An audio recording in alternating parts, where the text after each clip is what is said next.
जय हिंद दोस्तों आज हम यहाँ पर पढ़ने वाले हैं ब्लड का अगला टॉपिक मतलब अगला पार्ट, जिसमें RH फैक्टर को हम पूरा कंप्लीट करेंगे। और RH फैक्टर क्या होता है ये बहुत सारे लोग समझ नहीं पाते हैं, और इसमें जो नए फैक्ट हैं जो अब आने वाली जो एग्जाम है उसमें आने वाले जो फैक्ट है वो इस क्लास में मैंने शामिल किए हैं। ठीक है, यहाँ पर बहुत सारे फैक्ट मैंने नहीं लिखे जो मैं बोल के बताऊंगा, बोल के समझाऊंगा, क्योंकि सब कुछ लिखना यहाँ पर पॉसिबल नहीं है। ठीक है, तो दोस्तों यहाँ पर ये वाली जो क्लास है हम बिना टाइम वेस्ट किए स्टार्ट करेंगे, और उम्मीद करता हूँ कि आप पूरा वीडियो शुरुआत से लेकर एंड तक ध्यान से देखेंगे। एक छोटा सा वीडियो है, ज़्यादा नहीं है, लेकिन हो सकता है आपकी एग्जाम के लिए काफ़ी इंपॉर्टेंट है, और यहाँ से आपको 1 या 2 फैक्ट मिल जाए जो आपके एग्जाम में प्रश्न के रूप में बने पड़े हैं। ठीक है, तो 1 या 2 नंबर भी यहाँ से यदि मिलते हैं तो बहुत काम के होते हैं। ठीक है, तो देखो यहाँ पर, अब यहाँ पर क्या होता है RH फैक्टर, इसको बोलेंगे क्या या फिर किस फॉर्म में इसको प्रयोग करेंगे। देखें अब यहां पर क्या है RH फैक्टर वास्तव में है क्या, सबसे पहले ये बता दूं केवल एक वर्ड में। ठीक है, RH फैक्टर वास्तव में ये क्या है, एक एंटीजन है। हमने ब्लड ग्रुप पढ़ा तो उसमें एंटीजन पढ़ा है, एंटीबॉडी भी पढ़ा है। ठीक है, अब यहां पर क्या है, ये RH फैक्टर ये भी क्या है कि एंटीजन ही है, लेकिन ये उससे अलग है। जो पहला वाला हमने पढ़ा है एंटीजन, उससे ये अलग है। अब अलग कैसे है तो ये देखेंगे हम यहाँ पर। ठीक है, अब यहाँ पर सबसे पहले हम बात करें इसके खोज की कि RH फैक्टर की खोज किसने की थी।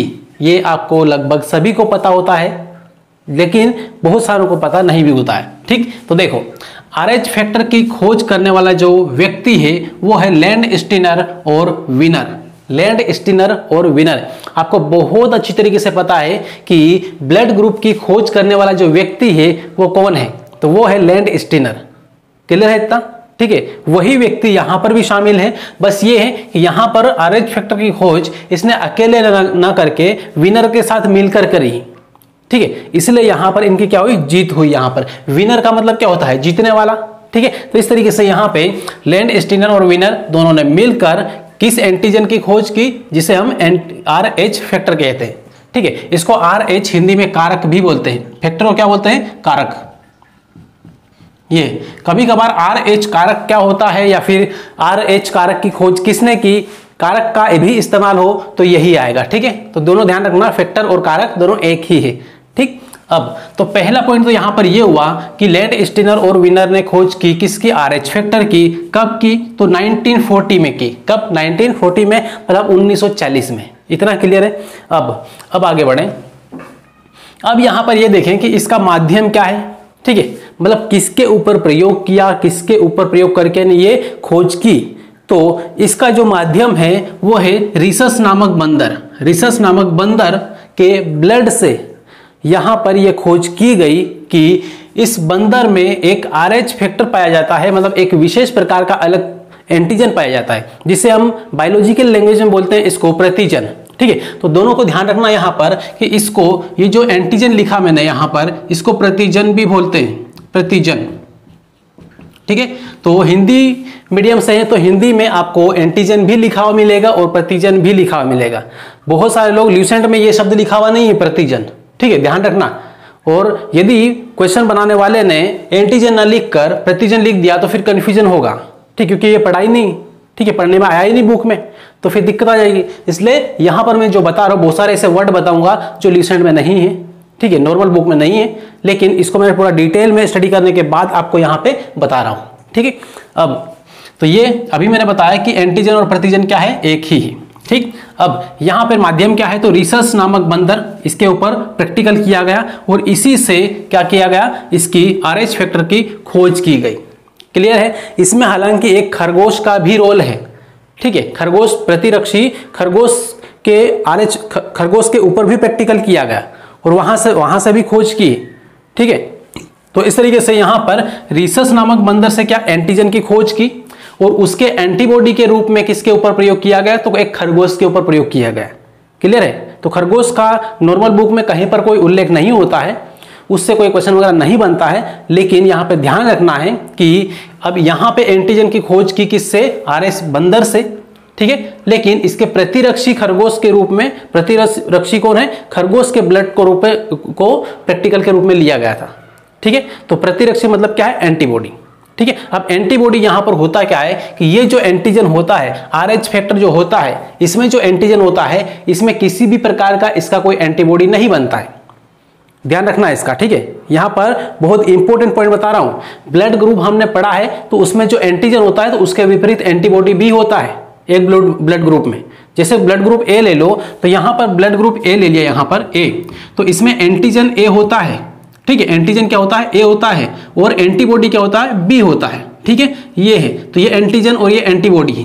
लेकिन यहां पर RH फैक्टर की हम बात करें या रिसस बंदर के जो ब्लड में जो एंटीजन है इसकी बात करें, तो यहां सिर्फ और सिर्फ एंटीजन ही होता है, एंटीबॉडी नहीं होता है, ध्यान रखना इसका, ठीक है। क्वेश्चन घुमा फिरा के दे सकते हैं। यहां पर ये ब्लड ग्रुप की बात कर रहा हूं, ठीक है। तो यहां पे इसको अभी डिस्कस नहीं करेंगे ब्लड ग्रुप को। यदि आपने ब्लड ग्रुप वाला वीडियो नहीं देखा है तो इसी चैनल पर आपको इसमें वीडियो की लिस्ट में जाना है, वो देख लेना है, ठीक है। अब यहां पर फिर आगे आए तो RH कारक क्या है? RH कारक क्या है? अभी मैंने बताया कि RH फैक्टर या RH कारक क्या है, तो ये क्या है? एक एंटीजन है। क्या है? एंटीजन है। तो यहां पे आपको ध्यान रखना है कि RH कारक क्या है। इसमें रिसस बंदर की RBC में, RBC मतलब क्या है? लाल रक्त कणिकाएं। क्या है? लाल रक्त कणिकाएं। तो रिसस बंदर की लाल रक्त कणिकाओं में या फिर RBC में उपस्थित प्रतिजन है। क्या है ये? प्रतिजन है। इसी को इंग्लिश में क्या बोलेंगे? एंटीजन है, ठीक है। एंटीजन ये है, राइट। लाल रक्त कणिकाओं में उपस्थित प्रतिजन है, मतलब एंटीजन है। किसकी? तो रिसस बंदर की, ठीक है। और रिसस को यहां पर लिखते क्या है? रिसस को इंग्लिश में इस तरीके से लिखते हैं RHESUS। तो यहां पर रिसस का यहां पे RH ये वाला केवल भाग ले लिया और यहां पे बना दिया RH फैक्टर। क्लियर इतना? अब देखो, अब यहां पर आगे बढ़े और ये देखें कि यह प्रतिजन या एंटीजन, यह प्रतिजन या फिर एंटीजन लगभग 85% व्यक्तियों के रक्त में पाया जाता है।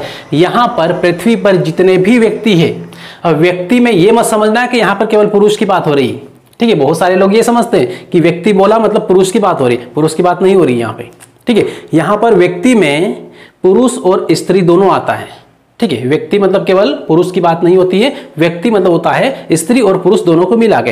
तो यहां पर पृथ्वी पर जितने भी इंसान हैं, राइट, जितने भी इंसान हैं, जितने भी मनुष्य हैं, उनमें 80% जो मानव है, मनुष्य है, व्यक्ति हैं, उनके ब्लड में क्या होता है? तो उनके ब्लड में ये एंटीजन पाया जाता है। कौन सा? RH factor.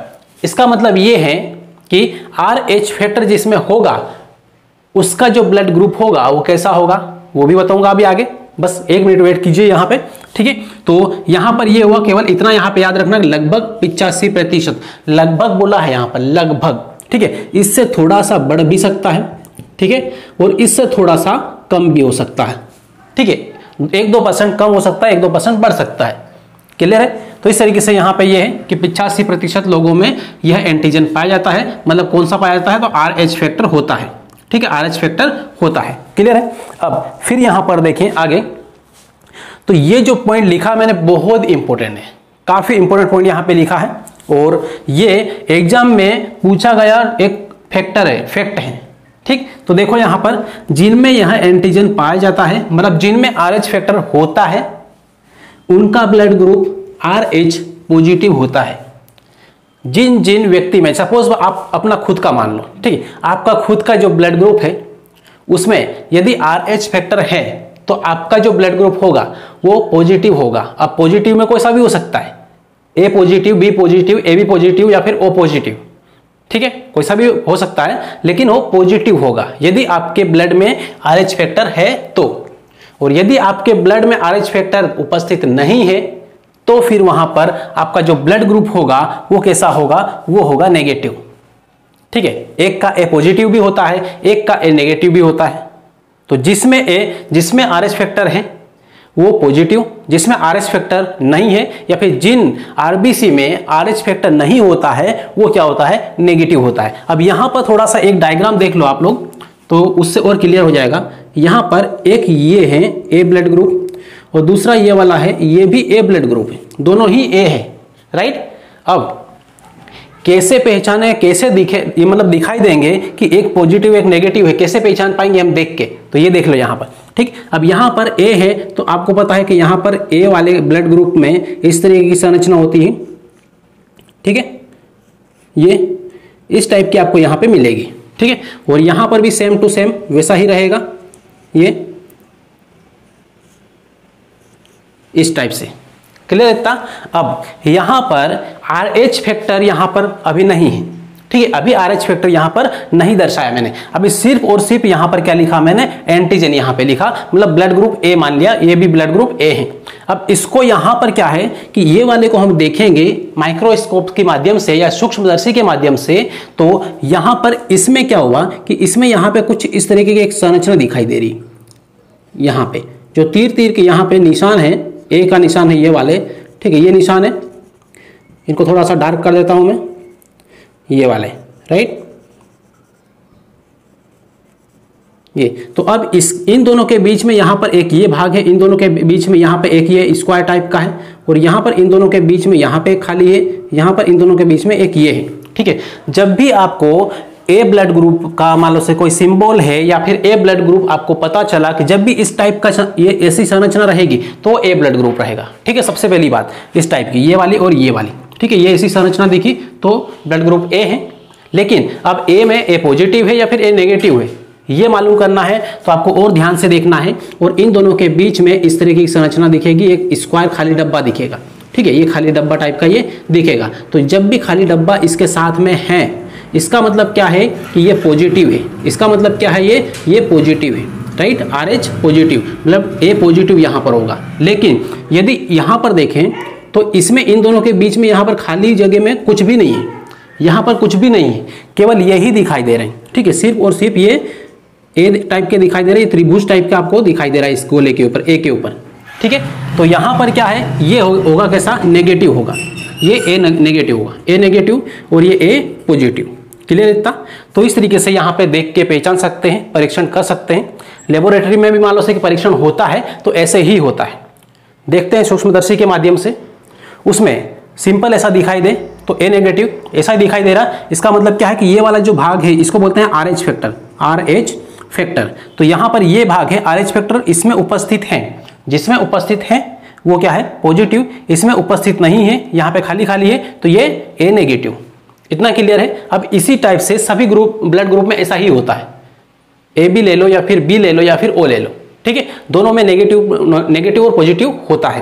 क्लियर इतना? तो इस तरीके से यहाँ पर ये चीजें यहाँ पे देखने के बाद में आपको यहाँ पर ये देखने के बाद ये इतना क्लियर हुआ होगा कि RH फैक्टर किसमें होता है किसमें नहीं होता है, हम कैसे पहचान पाएंगे।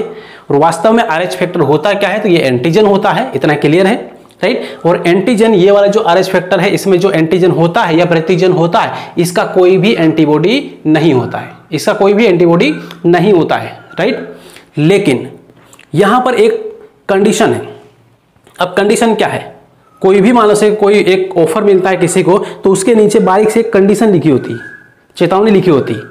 ठीक है, तो यहां पर भी कंडीशन है कि इसमें इस एंटीजन का कोई भी एंटीबॉडी नहीं होता है। लेकिन यदि यहां पे कोई RH पॉजिटिव वाला RH नेगेटिव से एक बार मिलता है, या फिर जो पॉजिटिव ब्लड है वो नेगेटिव वाले ब्लड से पहली बार जब मिलता है, तो नेगेटिव वाले ब्लड पर भी एंटीबॉडी बनने लगता है, धीरे धीरे बनता है, बनने लगता है। ठीक है, तो पहली बार दिया तो बनना स्टार्ट करता है एंटीबॉडी, कोई दिक्कत नहीं होती है। लेकिन वहीं RH पॉजिटिव या फिर ए पॉजिटिव वाला जो ब्लड है नेगेटिव वाले को दे दिया, तो दूसरी बार क्या होता है, दूसरी बार उसके एंटीबॉडी बनने की स्पीड बढ़ जाती है। ठीक है, क्योंकि पहली बार दिया तो बनना तो चालू हो गया था, ठीक है, एंटीबॉडी। लेकिन दूसरी बार जब देंगे तो दूसरी बार एकदम कंप्लीट रूप से बनेगा, और जब वहां पर नेगेटिव पॉजिटिव मिल जाएगा तो ब्लड का क्या होगा, जमना चालू हो जाएगा, जिसको हम अभिश्लेषण बोलते हैं। क्या बोलते हैं, अभिश्लेषण, ब्लड का जमना, थक्का जम जाना। तो ब्लड जब शरीर में जम जाएगा तो वहां पर उस व्यक्ति की क्या होगी, डेथ हो जाएगी। क्लियर है? तो इस तरीके से यहाँ पे ये जो फैक्टर है इतना इंपॉर्टेंट है। ठीक, तो इतना क्लियर हुआ कि RH एंटीजन का कोई भी एंटीबॉडी नहीं होता है, ये मैंने पूरा समझा दिया है। ठीक है, बस अब यहाँ पर ये वाला जो है ये इतना ही है। और इसमें एक और व्यक्ति लास्ट में आया और उसने कुछ और यहाँ पर बताया। और दूसरा आपसे एक क्वेश्चन है कि आपने ब्लड ग्रुप ए पढ़ा है, ए बी पढ़ा है और बी पॉजिटिव पढ़ा है, ठीक है, बी और बी पॉजिटिव सभी प्रकार का। तो 4 प्रकार के ब्लड ग्रुप आपने पढ़े हैं, ठीक है, ए बी और ओ, क्लियर है इतना। लेकिन क्या आपको यह पता है कि ब्लड ग्रुप एम एन भी होता है, ब्लड ग्रुप एम और एन ये भी होता है, क्या ये आपको पता है? यदि आपको पता है तो आप इसके बारे में थोड़ा सा कमेंट में लिखें कि ये किस तरीके से होता है, कैसा होता है, ठीक है। और यदि आपको नहीं पता है तो आप कमेंट करें कि इसके बारे में आप थोड़ा सा डिटेल में एक वीडियो बना दीजिए, ठीक है। यदि आपका कमेंट इस टाइप से आया तो मैं जरूर इस ब्लड ग्रुप के ऊपर बना दूंगा। हालांकि 90% लोगों को यह पता नहीं होता है कि ब्लड ग्रुप एमएन भी होता है, ठीक है, ब्लड ग्रुप एमएन भी होता है, ब्लड ग्रुप एन भी होता है, ब्लड ग्रुप एम भी होता है और एमएन भी होता है, राइट। ये 3 प्रकार के ब्लड ग्रुप अलग भी होता है। बस ये है कि आपको जानने की जरूरत है और हो सकता है आपकी आने वाली जो एग्जाम है अगली वाली उसमें इसके बारे में पूछ ले, ठीक है, ऐसा भी हो सकता है। तो इसके ऊपर पर्टिकुलर अलग से मैं एक क्लास बना दूंगा यदि आप बोलेंगे तो, ठीक है। आप कमेंट करें, बताएं कि इस पर ये जो ब्लड ग्रुप होता है कौन सा होता है, क्या होता है, किस प्रकार होता है, ये सब यदि जानने की उत्सुकता है और आपको इतना मान लो से कि खुद समझ सकते हैं कि इससे जुड़ी हुई बात दे सकते हैं एग्जाम में, ठीक। तो दोस्तों यहाँ पर ये वाली जो क्लास है बस यहीं पर एंड करेंगे और इसके बाद में जो अगली वाली जो क्लास रहेगी वो रक्त परिसंचरण पे हम रखेंगे। रक्त किस तरीके से प्रवाहित होता है, किन किन शिराओं से होकर जाता है, किन किन धमनियों से होकर जाता है, ठीक है, और उससे जुड़े हुए जो इंपॉर्टेंट फैक्ट होते हैं वो क्या होते हैं, ठीक है। तो दोस्तों इस वीडियो को आपको लास्ट में क्या करना है, यहां से यदि कुछ आपको सीखना मिला है तो वीडियो को लाइक करें और चैनल को सब्सक्राइब जरूर कर लें। मिलते हैं अगली क्लास में, तब तक के लिए बेस्ट ऑफ लक।